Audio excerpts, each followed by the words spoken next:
Hello అండి, ఎలా ఉన్నారు? ఫ్రైడే కదా, ఎన్ని పనులుంటాయో. ఉదయాన్నే లేసాను.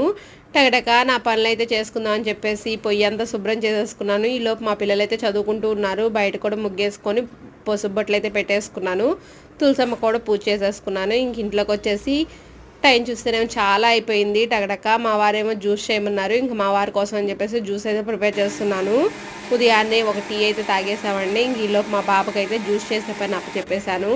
ఇంక నేను ఈలోపు ఇవన్నీ క్లీన్ చేసుకునేలోపు మా పాప అయితే జ్యూస్ చేసేసి వాళ్ళ డాడీకి అయితే పోసి ఇచ్చేసింది. ఇంకా ఆ తర్వాత అక్షయ తృతీయ కదా, ఇంక అందుకని చెప్పేసి శుక్రవారము దాని తోడు పూజ అయితే కంప్లీట్ చేసేసుకున్నాను.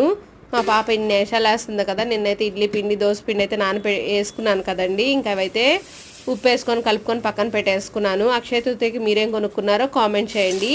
ఇంకా తర్వాత చట్నీకి అయితే ఈరోజు బీరకాయ వేసేసి చేస్తున్నాను. చాలా బాగుంటుంది. మీరు ఒకసారి ట్రై చేసి ఎలా వచ్చిందో కామెంట్ చేయండి. ఈరోజు మా బ్రేక్ఫాస్ట్ అయితే ఇడ్లీ చట్నీ. Bye friends.